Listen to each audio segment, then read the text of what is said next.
this part, we will talk about dark psychology. Dark psychology, why do we need to learn about it? It must be acknowledged that every human being has a dark side within them. It depends on whether you can control it or not. If you are aware of this, you will not fall victim to dark psychology. You will not be deceived by those who misuse psychology. All of this is covered in this manual. In this episode, we will explore and understand dark psychology. Dark psychology, why are we suddenly learning about it? Let me explain it this way. I want you, the listener, to reflect first. Have you ever experienced a moment where you felt uncomfortable with someone's actions, but you couldn't explain why? Or have you ever felt your beliefs being shaken by someone's words or questions, and you thought, maybe what I believe is wrong? Have you ever felt that way?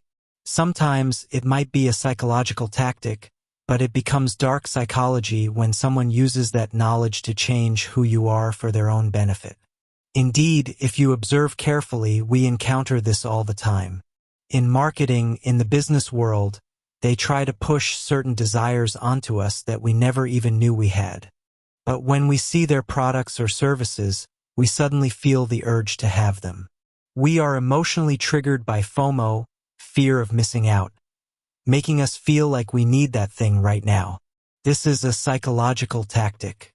Therefore, it would be a great opportunity if you, the listener, understand the lessons in this book. A guide to quickly reading people and body language. The purpose is to protect yourself from being deceived, oppressed, or bullied by narcissists and toxic individuals. I think this is the reason why we need to study dark psychology. Because in most of our lives, we rely on either school or work, right? The problems in your daily life often don't come from the work itself, but from the people around you. And sometimes, those people might have a psychology that is not suitable for your life. I will now dive into the lessons in this book. As always, if you, the listener, want the complete content of this book, you can purchase it from the link below. This book is by Jonathan Mind. Let's start like this. Dark psychology is the study of human conditions related to the psychological nature of various types of people who use others as victims. Yes, victims. You, the listener, the truth is that every human has the potential to use others or other living beings as victims. If you understand the science of psychology, you can change people's thoughts, you can brainwash them, you can manipulate them to do what you want for your own benefit. That is what we call tactics. The word tactics is always compared to deception to make the other party suffer. But the word benevolent tactics refers to deception to make the other party benefit. So, it's unavoidable that in life we will encounter some deception, things that are opposite to the truth. Most humans, our consciousness, has a tendency to control their dark impulses. Simply put, we all have a dark side. The book, The Laws of Human Nature, also states that we all wear masks when interacting with each other. It's the truth. When you, the listener, are in a certain place, you become a different person. When you're at home alone, you become another person. And in reality, we have another side that is dark. It's a very dark spot within us, but it's just suppressed. But you, the listener, can rest assured. This book says that only a small percentage of the world's population cannot control their dark impulses, even though they exist. Sometimes those people harm others in ways that are hard to imagine, such as serial killers, con artists, or businessmen who embezzle company funds, leading to bankruptcy. There are plenty of examples. Now, I've suddenly realized what human dark psychology is like and why it exists within all of us. But I won't delve too deeply into the psychological steps because the language can be quite complex. Instead, we will focus on the dark psychology that you, the listener, might encounter in daily life. This is where we will look at how to deal with people who use dark psychology, whether they are aware of it or not. There are 4 types. We will now discuss these 4 characteristics of people with dark psychology. The term dark psychology here refers to the dark personality traits of humans. And these people might not be able to keep their darkness hidden. There are 4 types. In this chapter, we will examine each type one by one. The first type, narcissists. Why are narcissists related to the dark behavior of humans? They say, have you, the listener, ever met someone who is very narcissistic? When you encounter them, they often boast, they might provoke you, or sometimes they won't listen to anyone. Let's find the answer together.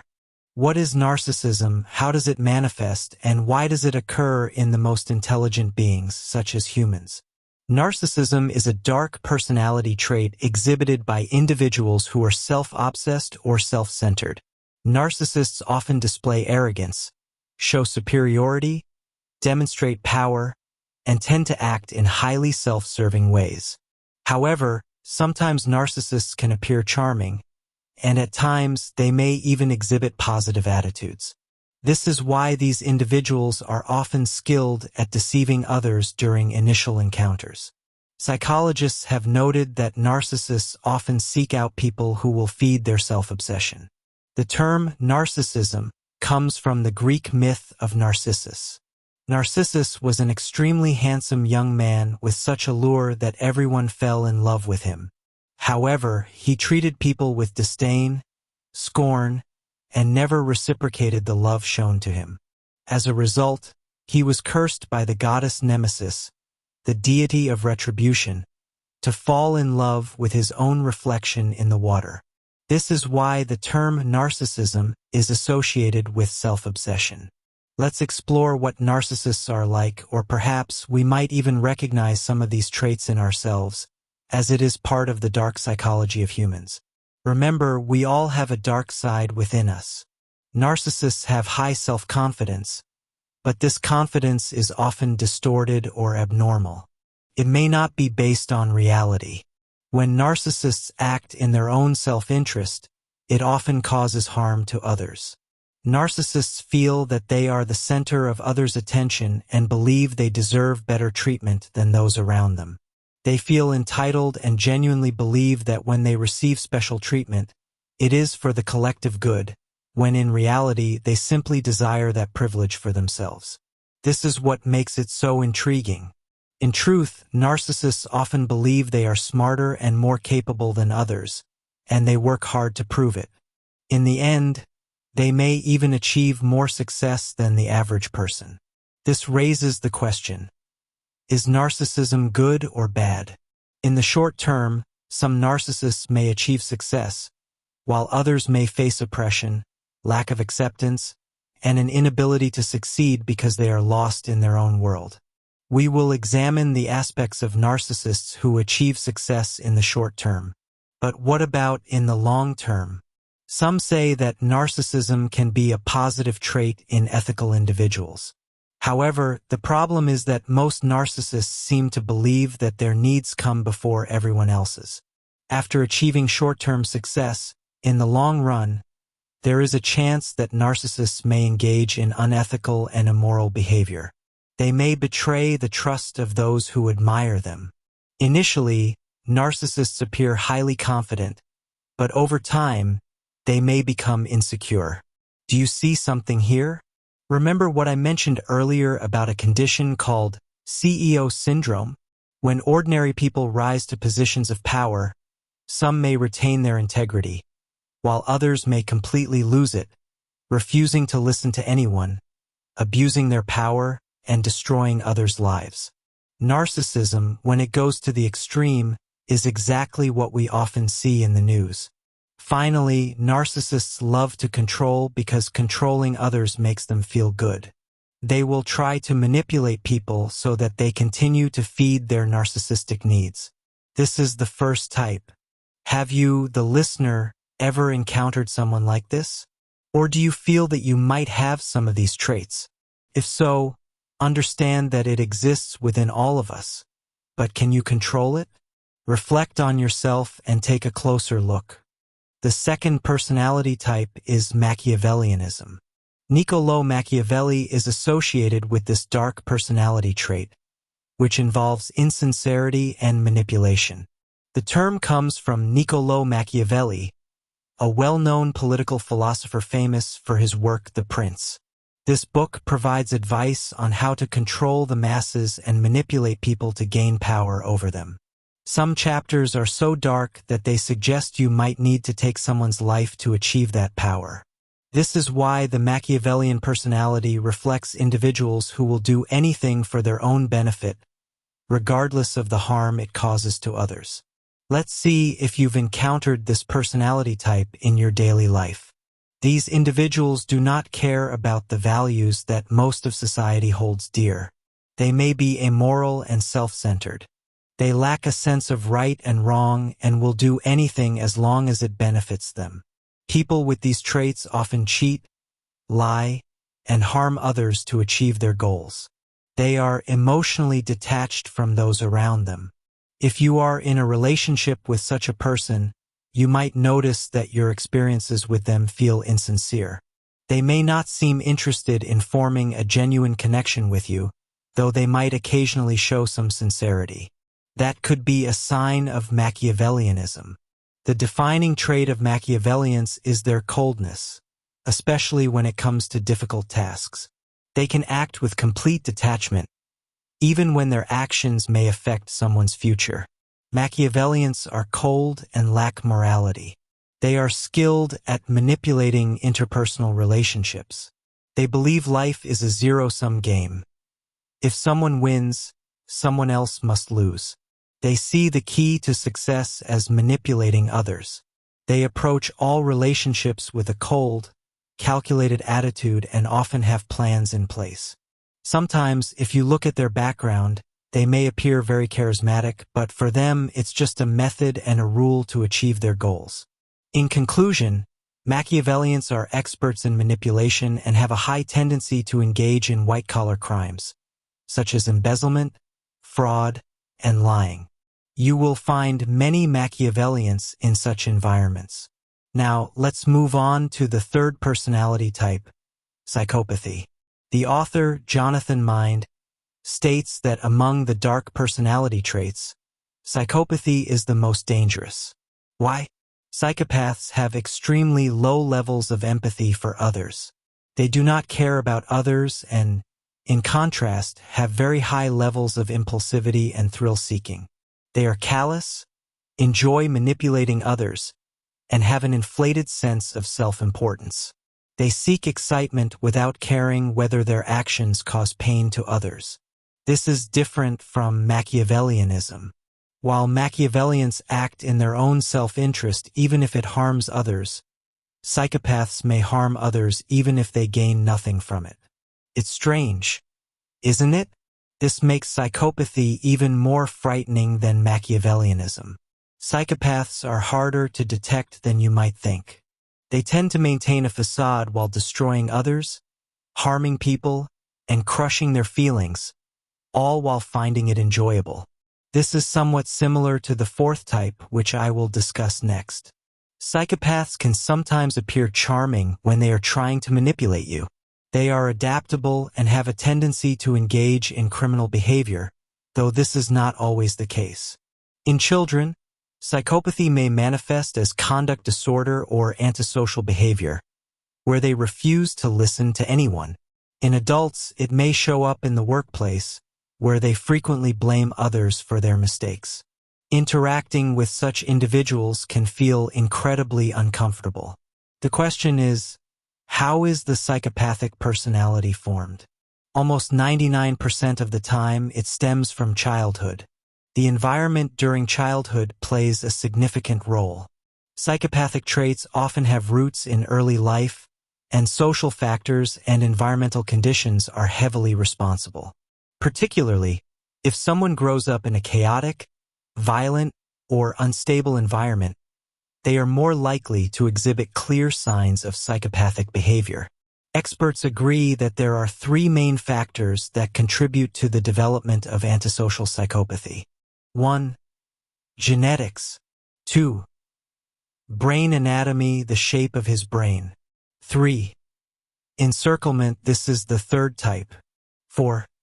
Sadist bully. Bullying is when someone picks on another person who doesn't stand up to them. So, I'll explain it to you listeners in a simple way. Sadists are the type of people who will tell your secrets to others, even if they promise to keep them confidential. They enjoy it when you feel uncomfortable. Additionally, they tend to portray others in an untrustworthy or dishonest light, with the intention of damaging that person's reputation. Even Machiavellian types or individuals with Machiavellian traits might do something to advance themselves, but sadists do it because they find it fun. That's the difference. Now I'll move on to Chapter 3. In the previous chapter, we learned about the types of people with dark sides who can't control their dark tendencies and how they are portrayed. In this chapter, we'll discuss psychological manipulation. Here, in everyday life, when we talk to people, humans are constantly manipulating thoughts. There's always an exchange of influence happening. But when it comes to the dark side of psychology, how does dark psychological manipulation manifest? This is interesting.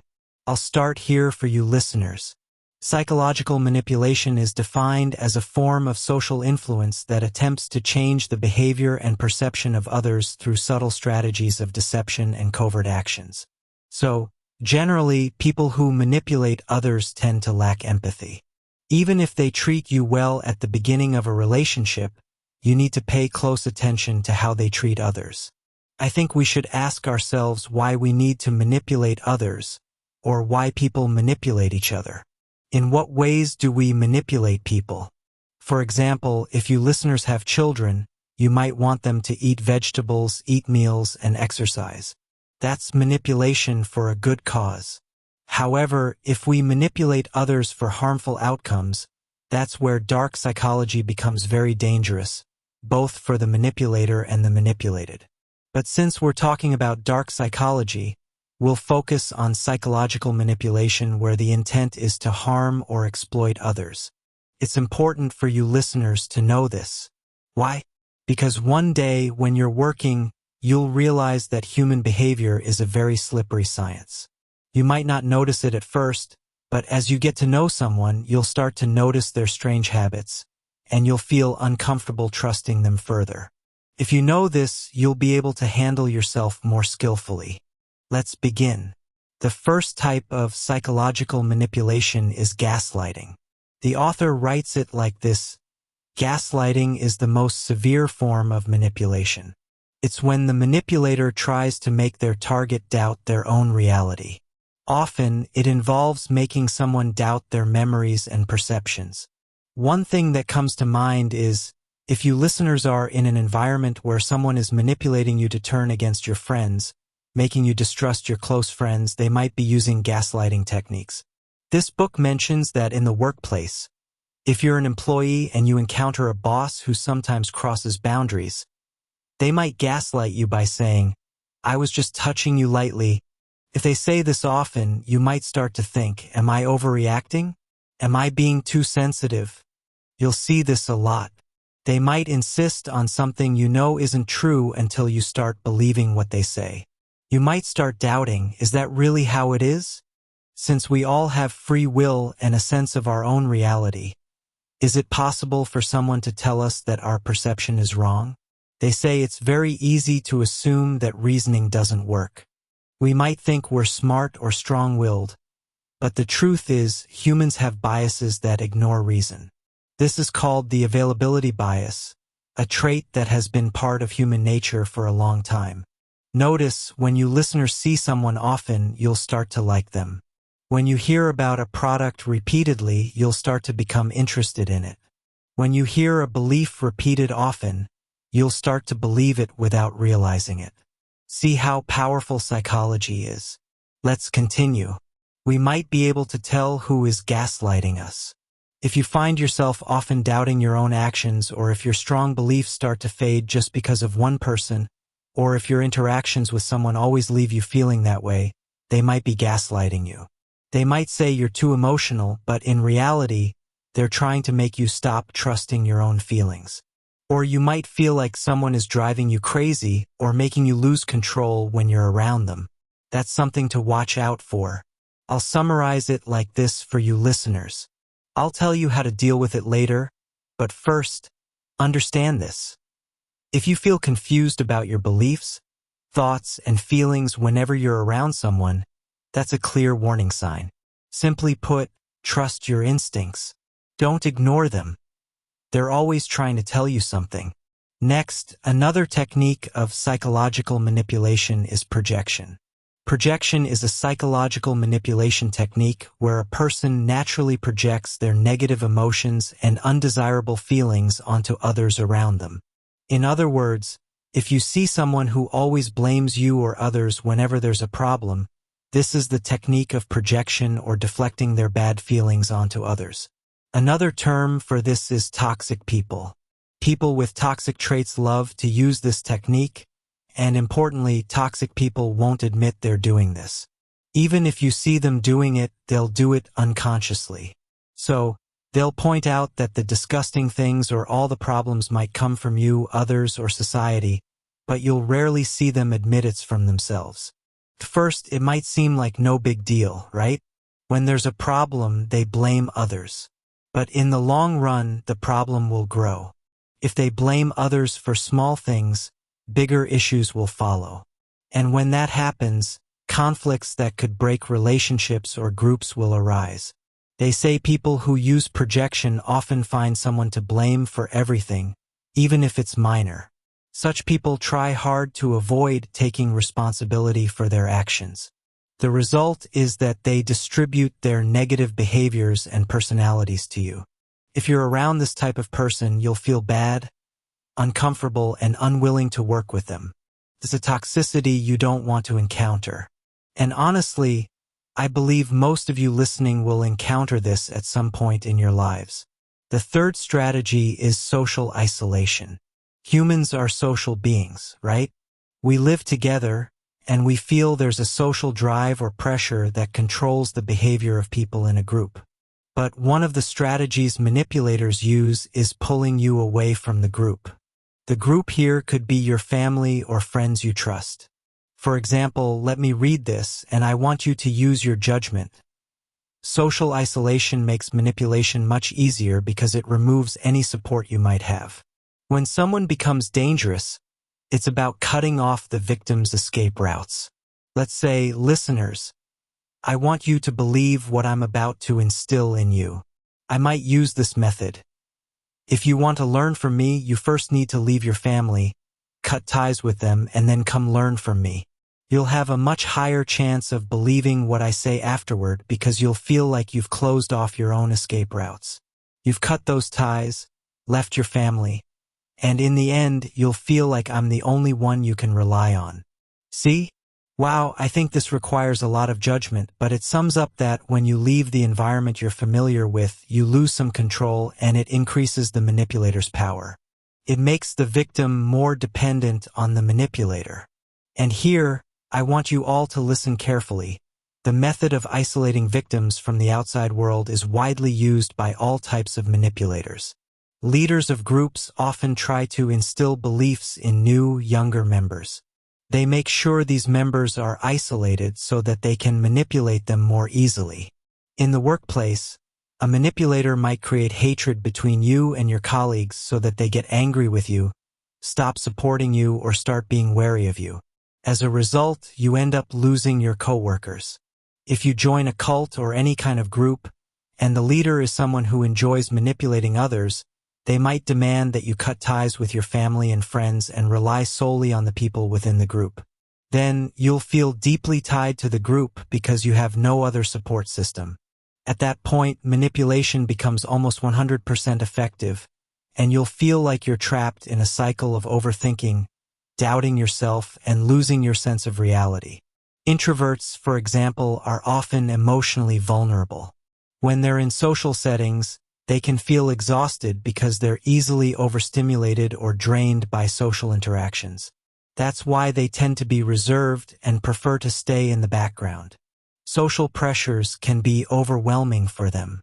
Manipulators who seek to control others often target introverts because their tendency to isolate themselves makes them easier to separate from their support systems. There's an image that comes to mind.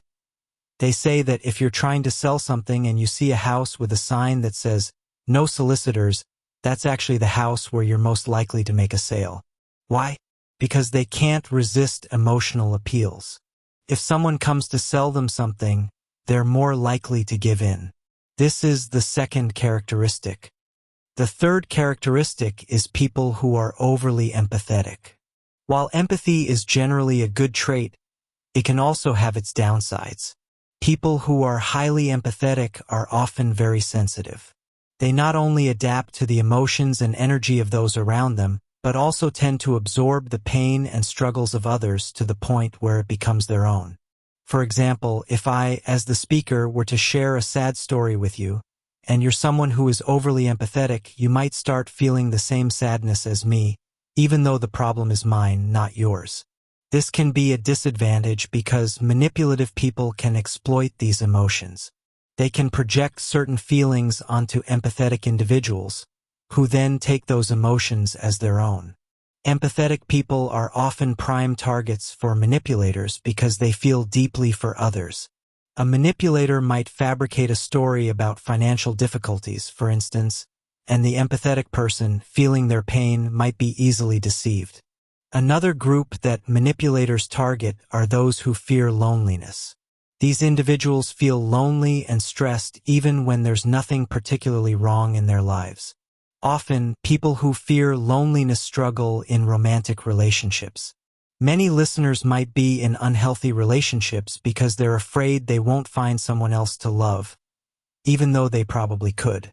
They might stay with someone who treats them poorly, emotionally or physically, because they're terrified of being alone. Manipulators see this fear and exploit it. They do everything they can to keep the person dependent on them, ensuring that the fear of loneliness remains strong. People who have abandonment issues from childhood are especially prone to this. Many end up staying in abusive or unhealthy relationships because they're afraid of being left alone. The fifth characteristic that manipulators love is people who fear disappointing others. This is something we really want to discuss. If you live your life trying to fulfill everyone's desires, you might fall into this category. We often feel a sense of obligation to the people in our lives, especially those close to us. But some people are terrified of letting others down. This fear is similar to the fear of embarrassment or rejection because it means they care deeply about how others perceive them. This fear can be natural and even beneficial in some situations. For example, parents who fear disappointing their families might work harder to provide, and children who fear disappointing their parents might study harder. But when this fear becomes excessive, it can paralyze you. You might not dare to live your life or make decisions for yourself because you're so afraid of disappointing others. If a manipulator knows this, they'll position you in a way that makes you feel indebted to them. They'll do something for you, then manipulate you into believing you owe them. They'll make you feel guilty until you comply with their demands. This is a situation many of us might encounter. Finally, we come to the last personality type that manipulators favor: dependent and emotionally reliant individuals. These are people who have an excessive need for others to take care of them. This dependency is often a genuine disorder, where the person has an overwhelming need for care and support. This need can lead them to submit to others entirely, almost like a child who grows into an adult but still can't take care of themselves or make decisions without relying on their parents or others. Manipulators love this type of person because they can easily make the victim dependent on them. Once the victim relies on the manipulator, they're easily controlled. People with this personality type struggle to make even simple decisions, like choosing what to wear. They constantly seek validation and advice, letting others lead their lives. Emotionally dependent people often play the role of the submissive partner in relationships, fearing they'll lose their significant other. They tend to go along with anything to please the people in their lives, making them easy targets for manipulation. However, if someone has this personality, they often lose their sense of satisfaction and control over their own life. Now, I'll talk about the final chapter with you listeners.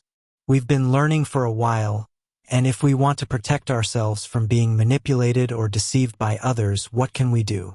Let's discuss self-defense strategies.